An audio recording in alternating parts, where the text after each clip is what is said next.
Dia diem berdiri, terus matanya nyala merah.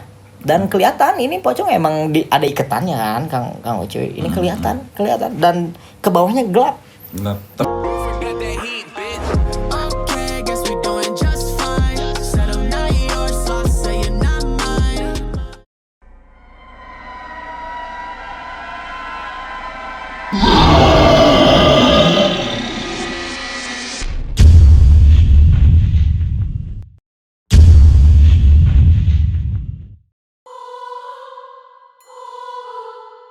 Assalamualaikum warahmatullahi wabarakatuh. Teman-teman Bulu semuanya, jumpa kembali dengan kita Bulu Story di episode kita yang keempat.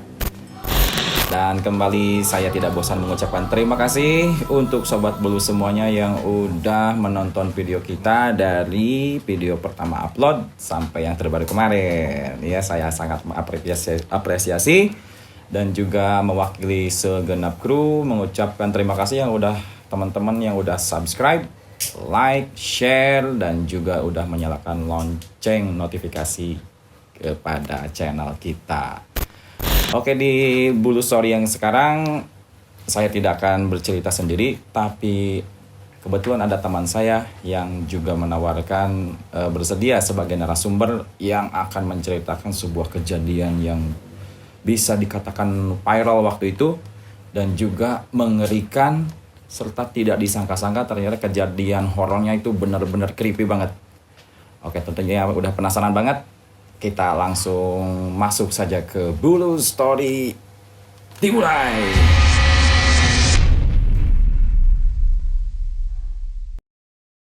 Nah, Sobat Bulu semua, di samping saya udah ada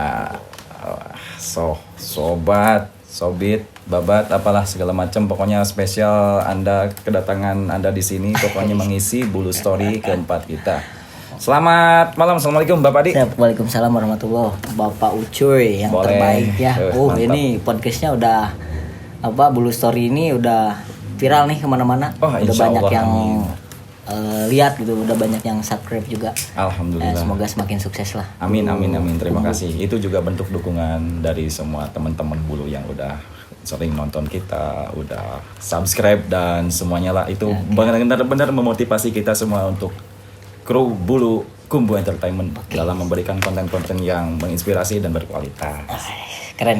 Dilanjut Kang Ucuy. Oke, by the way, ini Kang Adi diperkenalkan dulu dong kepada teman-teman Bulu. Oke, nih teman-teman Bulu Kumbu Entertainment, khususnya teman-teman kru yang ada di sini ya. Emang udah lama lah cerita ya, kita berteman udah lebih dari 10 tahun lah. Cerita yang kemarin, pendakian kemarin itu emang cerita paling bagus ya. Iya, yang berkesan kan itu, ya berkesan ya. Pertama kita ke Gunung Gede gitu. Ya, itu berkesan, itu sampai ke bawah ke rumah ya. Ke rumah banget itu. Ada yang sampai mimpi, apalagi cederanya itu sembuhnya saya waktu itu gue 2 mingguan baru sembuh. Ya memang kadang-kadang kan perjalanan, di setiap perjalanan itu selalu ada cerita. Nah, biar bisa diceritain, biar teman-teman yang nonton, yang subscribe juga nggak bosan ceritanya. Betul, ya. Nah gitu. Dan kebetulan ini katanya Kang Adi ini manggilnya enaknya apa ya? Kalau untuk sehari-hari sih manusia aing Allah gue kan udah biasa ya, tapi kalau depan kamera kayaknya jadi beda hawanya gitu. Gak apa-apa lah, bebas. Mau Mang Adi boleh, mau Kang Adi boleh. Adi aja, biar lebih akrab kita panggil Kang Adi aja. Jangan bro. Nah, Kang Adi ini kita memang udah kenal saling lama, tapi ada satu cerita tersembunyi yang Kang Adi belum pernah ceritakan sebelumnya kepada teman-teman, baik teman dekat, teman jauh maupun teman yang di medsos katanya begitu. Dan kebetulan kali ini perdana Kang Adi akan menceritakan pengalaman creepy yang tadi sih kisi-kisinya teror pocong. Betul. Nah, itu gimana tuh ceritanya tuh? Kang Ucuy ini memang sangat nyambung ya dengan Bulu Story ini, kan cerita-ceritanya memang serem ya. Sebenarnya ini cerita bukan hanya saya yang ngeliat, Kang Ucuy. Ini dari waktu itu ceritanya dimulai dari pas saya libur kuliah.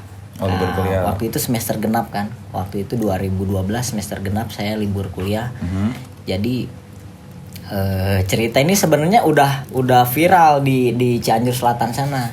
Oh, Cianjur Selatan. Di Cianjur Selatan karena kan orang tua saya tuh tinggal di Pagelaran. Nah, jadi saya nggak tahu di lokasi di sana tuh di Cianjur Selatan udah viral banget, udah benar-benar dari heboh di sana. udah heboh di sana.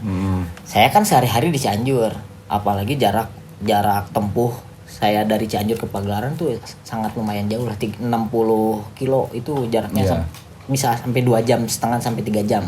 Emang waktu itu selama Kang Adi kuliah di Cianjur nggak saling kontekan atau gimana via alat komunikasi waktu itu? Ya kontekan, tapi kan sebenarnya teman-teman saya nggak terlalu banyak juga di daerah sana karena kan saya mulai dari SMP tuh udah di Cianjur. Jadi teman-teman saya kebanyakan orang sini semua gitu Kang Ucuy. Nah kebetulan waktu itu ceritanya ini dimulai dari pas saya pulang kuliah itu ya. Pulang kampung berarti. Nah pulang kampung.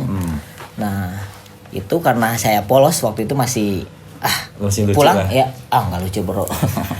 Itu emang benar-benar lu mau pulang ke rumah dalam perjalanan berarti memang udah siap akan pulang jauh gitu kan. Istilahnya di sana akan lama, saya tinggal lama di sana. Jadi bawa baju segala macam gitu. Nah waktu itu saya pulang hari Jumat. Hari Jumat tepatnya habis sholat Jumat sekitar jam 1:30 tuh saya berangkat ke Pagelaran. Nah, nyampe Pagelaran tuh sekitar jam 4 sorean. Jam 4 sore. Nah, seperti biasalah karena saya senang hobi badminton. Kebetulan juga orang tua saya jaga di GOR Desa Pagelaran. Nah, waktu itu saya nggak banyak cerita atau nongkrong atau di mana waktu itu karena lelah ya langsung pulang ke rumah. Nah, singkatnya setelah maghrib orang tua saya kan udah stay di GOR karena ada tamu. Biasa kalau misalkan weekend itu ada yang badminton ke daerah saya ke Pagelaran gitu kan ya istilahnya sambungan lah layatan lah badminton persahabatan. Nah waktu itu saya mulai dari jam 8 malam ke GOR. Iya jarak GOR ke rumah saya itu sekitar 200-300 meter. Jadi cukup dekat. Cuman kondisinya kan terhalang lapangan sepak bola Desa Pagelaran. Jadi rumah saya berada di sebelah timur, GOR sebelah barat. Jadi jarak tempuhnya itu 300 sampai 400 meteran lah. Nah, kondisinya jam 9 malam, jam 8 sampai jam 9 tuh saya udah di GOR. Nah, orang tua saya bilang, "Ibu, tolong jagalah GOR. Ibu mau pulang." Nah, dibilang gitu. Ibu mau pulang, jagain paling anak-anak ini, tamu ini sampai maksimum jam 12. Nah, saya udah mulai curiga, kenapa maksimumnya jam 12? Biasanya kan itu sampai subuh, jam 1, jam 2 itu anak-anak yang badminton itu. Saya udah mulai curiga, tapi nggak nanya balik gitu. Oh ya udahlah. Oh siap. Saya disuruh orang tua ya siap. Oke. Nah, waktu itu yang pada main mungkin udah pada tahu, Kang Ucuy. Kondisi di Pagelaran itu sedang rame. Sedang ada teror. Ya. Oh nah, iya. Karena saya nggak tahu polos ceritanya, saya nggak tahu bahwa di Pagelaran itu udah viral rame banget itu ada pocong keliling. Polling ya, pocong ya, keliling. Nah waktu itu tuh udah rame tuh polling. Nah kan saya istilahnya polos ya Kang Ucuy, jadi nggak tahu tuh cerita kayak gitu. Nah waktu itu rentan waktunya 11:30 lah pasnya. Nah teman-teman yang ada di GOR itu udah mulai mau pamit. Kang Adi pamit ini udah jam 11:30 katanya. Wah saya kenapa Kang? Ini biasanya sampai jam 1 jam 2 gitu kan. Wah memang kita udah kemalaman aja Kang, mau pulang pamit pulang. Oh iya. Nah itu kan pada bayar lah biasa bayar beres. Nah saya beres GOR itu kurang lebih setengah jam 12 saya pulang Kang Ucuy, jam 12. Nah jarak dari GOR ke rumah tuh kan 300 meteran. Itu keadaannya kan gelap. Itu lapang Pagelaran nggak maklum di desa, di kampung, nggak ada penerangan. Sorry, Mang Adi waktu itu jalan kaki apa naik kendaraan? Jalan kaki. Kalau pakai kendaraan itu kan lapang bola tuh nggak boleh. Kita kita nggak boleh pakai kendaraan, nggak boleh. Oh jadi kita pas waktu pulang itu dari gor harus jalan jalan kaki ke dalam lapangan sepak bola. ke dalam lewat lapangan itu, Pantesan. Nah, jarak tempuhnya kan 300 meteran tuh. Paling lama saya jalan biasanya 5 sampai 10 menit lah, Kang Ucuy. 300 meter gitu. Nah, waktu itu udah beres-beres semua. Anehnya lagi di gor itu biasanya ada yang jaga di desa. Kan gornya tuh lapang desa. Oh itu iya. nggak ada sama sekali, nggak ada yang jaga. Anehnya kan saya matiin lampu gor tuh, matiin lampu gor semua. Saya biasanya pamit ke yang jaga, Iya. Pak, atau enggak istilahnya sapa lah, nyapa gitu. Itu nggak ada, karena nggak ada orang. Saya bilang kenapa di desa nggak ada orang, ini kan banyak ada laptop ada segala macam lah di desa tuh, pasti alat-alat yang penting gitu kan. Iya. Takutnya ini nggak ada sama sekali. Jadi udah sepi banget. Udah sepi banget jam 12. Nah di jalan juga udah nggak ada. Udah malum di kampung di Pagelaran tuh udah jam 9 tuh udah sepi banget kan cuy. Nah waktu itu saya pulang jalan kaki biasa. Iya. Sebenarnya diri saya pribadi dari mulai dulu gitu ya, seingat saya tuh nggak pernah saya ketemu sama yang namanya tanda kutip ya hantu lah atau penampakan atau suara apapun. Saya nggak pernah dengar atau nggak pernah lihat gitu. Dan Secara saya langsung. agak sedikit maaf ya kurang percaya yang kayak gitu. Kurang percaya waktu itu. Saya pokoknya kalau malam takbir atau apa pulang ke Pagelaran, mau pulang jam 1 jam 2 pulang aja. Kalau yang lain tuh kan takut nih di jalan kayak gini. Iya. Enggak, kalau saya enggak. Waktu itu zaman tahun segitu tuh 2012 2013 itu lagi bener-bener orang ke daerah Kidul tuh masih, kalau orang Sunda bilang mah aheng lah jawabannya. Aheng. Nah, aheng Iya, itu iya, masih terdengar sedikit kolot gitu. Saya mulai jalan dari jam 12 itu ke rumah. Suasananya udah mulai beda, dingin. Nah, biasanya kan nggak terlalu dingin, orang saya habis olahraga juga gitu kan. Pulang. Kebenaran di rumah ada teman saya. Nah, yang biasa ikut ngopi. Biasa kan di rumah tuh ada balai gitu kan, tempat ngopi. Dia belum stay di situ, tapi udah SMS lah. Waktu itu masih zaman SMS Iya. lah, karena di kampung kan. SMS BBM lah ya. SMS lah, BBM lah waktu itu. Saya mau ngopi, udah boleh, sok sini merapat. Nah, anehnya dia nggak mau dia mau nggak mau datang sendiri, mesti saya ngejemput ke rumahnya. Oh. Nah, dari jaraknya tuh sekitar 10-20 meter lah, beda 2 rumah 3 rumah. Ya udahlah, nggak apa-apa, saya jemput sekalian. Kita jalan ke belakang tuh, saya sempet dulu ngelilingin rumah saya ke belakang tuh, jemput 2 orang. Nah, waktu itu zaman masih seru-serunya main game PS, PlayStation, ya. Bawa PlayStation, oke main. Dia masuk rumah saya tuh, jadi kondisinya ini lapang, depan lapang rumah saya. Sebelah sananya itu sebelah selatan berarti itu sawah, disebut sawah tengah tuh karena memang luas banget. Saya nggak bisa hitung lah berapa ratus hektar, memang luas. Kalau kelihatan dari atas juga emang kelihatan Pagelaran di bawah ada sawah tengah gitu. Jadi masih asri pedesaan. Masih asri, bener-bener asri. Nah, waktu itu turun kabut Kang Ucuy. Biasanya nggak turun kabut. Jam 12 itu belum turun kabut, biasanya jam 1 jam 2 subuh lah baru turun kabut. Nah, saya udah suruh masuk tuh teman saya. Ya udah masuk duluan ke kamar. Dikunci kan kamar tuh pakai lewat jalan depan. Saya keliling dulu ke atas. Nah, si posisi motornya dia tuh pas banget di posisi yang si pocong itu berdiri. Nah, itu singkatnya. Iya. Nah, saya putar dulu tuh ke gerbang, buka gerbang. Saya sapa dulu teman saya, itu harus dimasukin motor kata saya. Jangan di luar. Takutnya ya kita nggak mau hal yang diinginkan. Meskipun motornya jelek waktu itulah istilahnya motor MKC kan, kalau di Cianjur malah motor-motor yang harganya 1 juta 2 juta, tapi tetap kan kata saya itu motornya nanti hilang mah ribet. Dia gak mau, biarin, nggak apa-apa. Mungkin kan dia udah tahu, mungkin dia nggak mau keluar. Padahal saya di luar tuh buka dulu gerbang, tutup gerbang, kunci gerbang, beres lah istilahnya. Tidak lama dari itu saya buka pintu lewat dapur, saya lewat belakang karena kan ketuk dulu pintu. Pas saya ngambil kunci di bawah itu, kalau biasanya Kang Ucuy lihat, nah lirik ke belakang ini kan itu dari ujung mata udah kelihatan. Ya, ada bayang-bayang gitu ya. Bukan bayangan Kang Ucuy, itu emang bener-bener apa ya? Gak ada bayangan, itu bener-bener berdiri aja. Oh, sosoknya jelas. Sosoknya jelas berdiri, itu dari kelihatannya dari ini nih perut ke atas, dari perut ke atas. Kalau ke bawahnya gelap.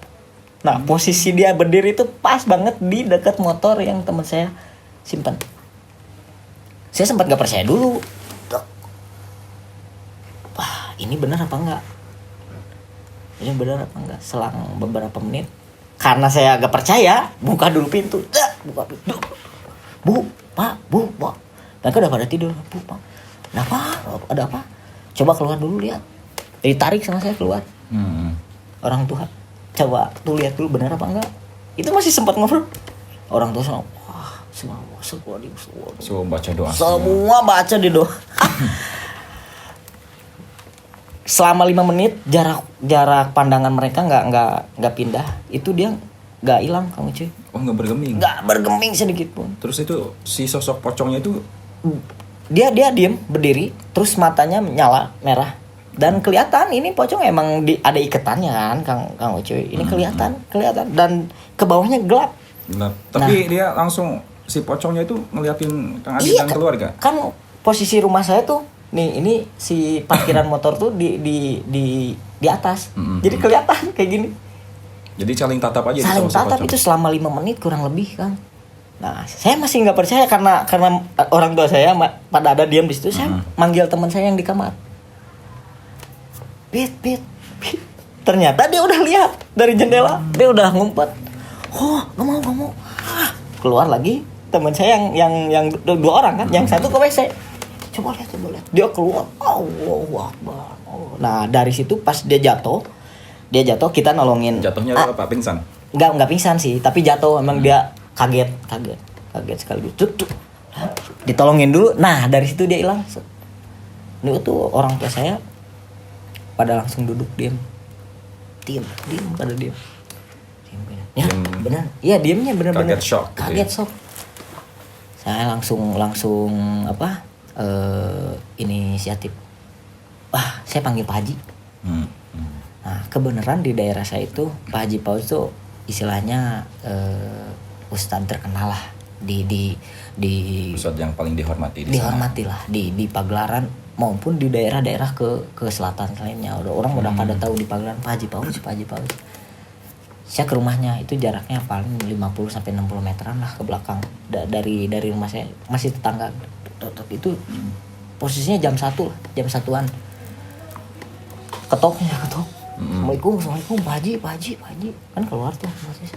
Udah Pak, saya mau liatin Pak Haji ada sesuatu yang ganjil gitu kan. Wah, ntar dia ngambil sarung tuh. Dari situ ngambil sarung, 5 menit kemudian jalan ke rumah. Dan dari situ semua bercerita ke Pak Haji Paus. Nah, dari situ semua ngopi lah, biasa ngerokok. Ternyata mereka udah pada tahu Kang Ucuy. Ya istilahnya bener ternyata yang masyarakat ceritain bahwa di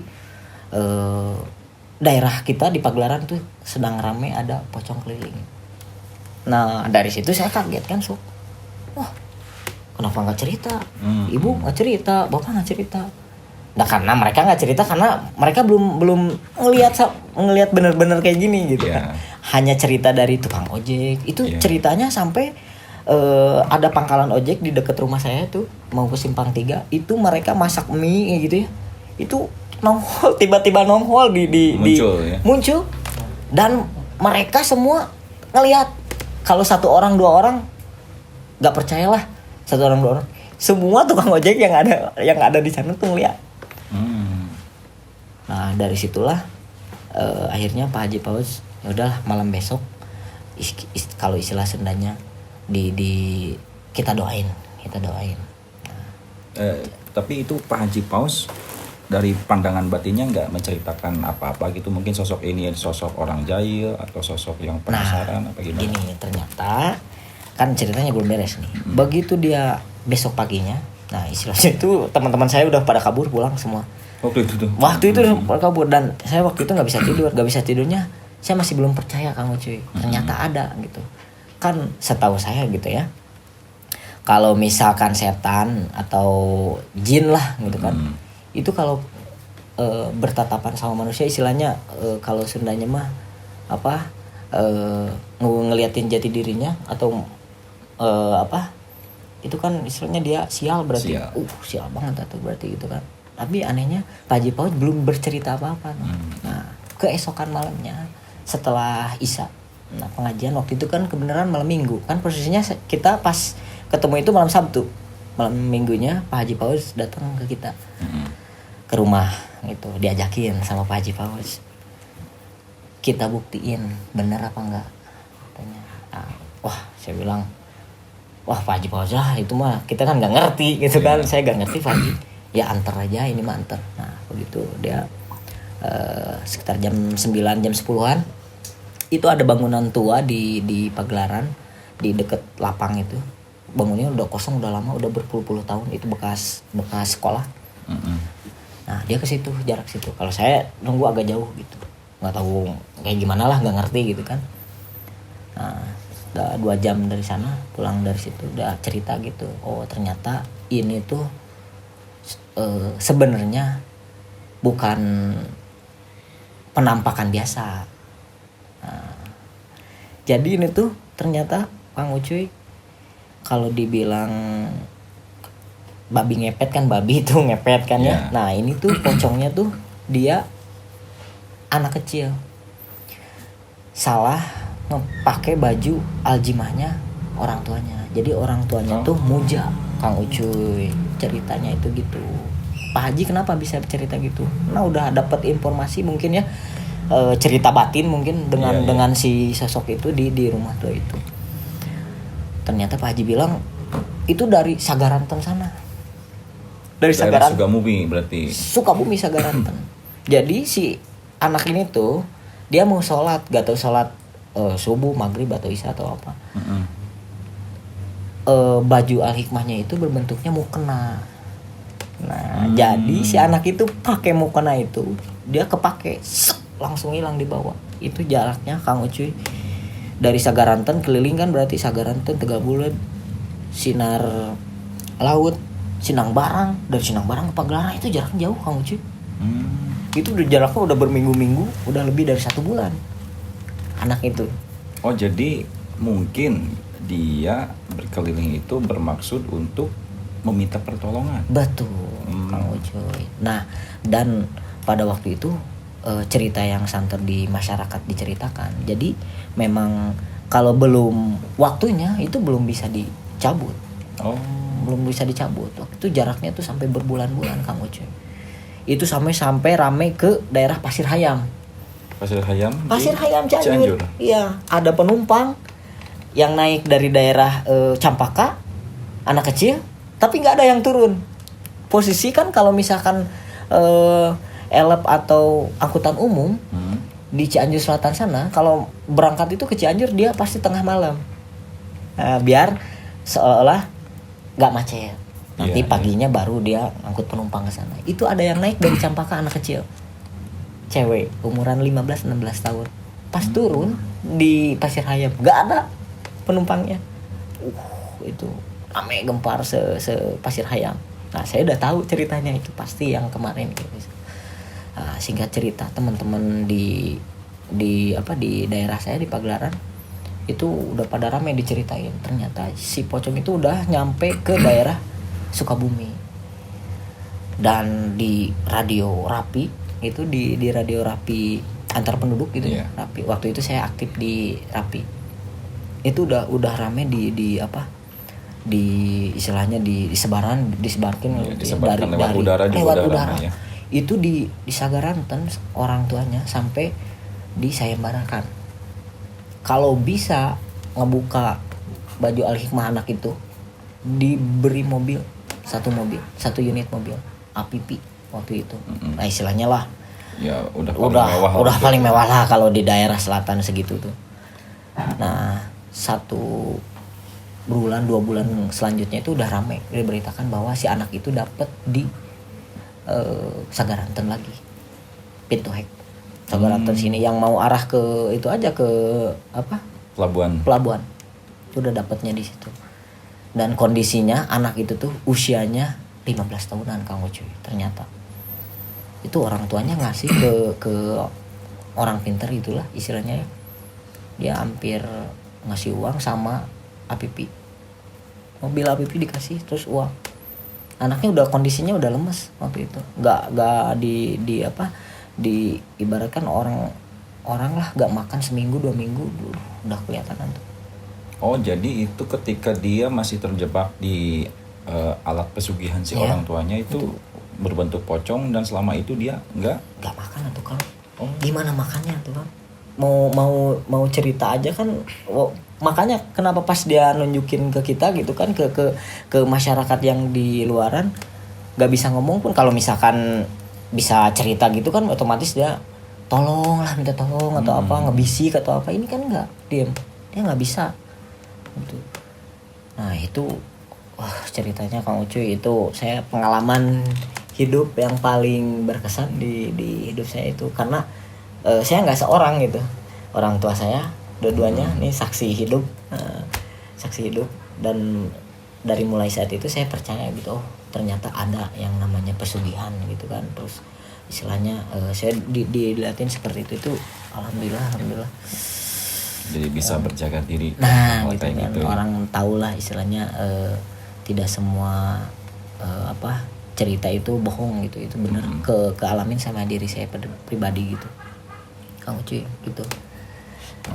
Ya, Kira-kira seperti itu kira-kira yang itu. memang memang luar biasa cerita yang Kang Adi. Itu sebenarnya waktu itu tahun 2012 saya sempat mendengar ya? desas-desus bahwa ada pocong gitu Iya. kan, pocong berkeliling ke kampung-kampung.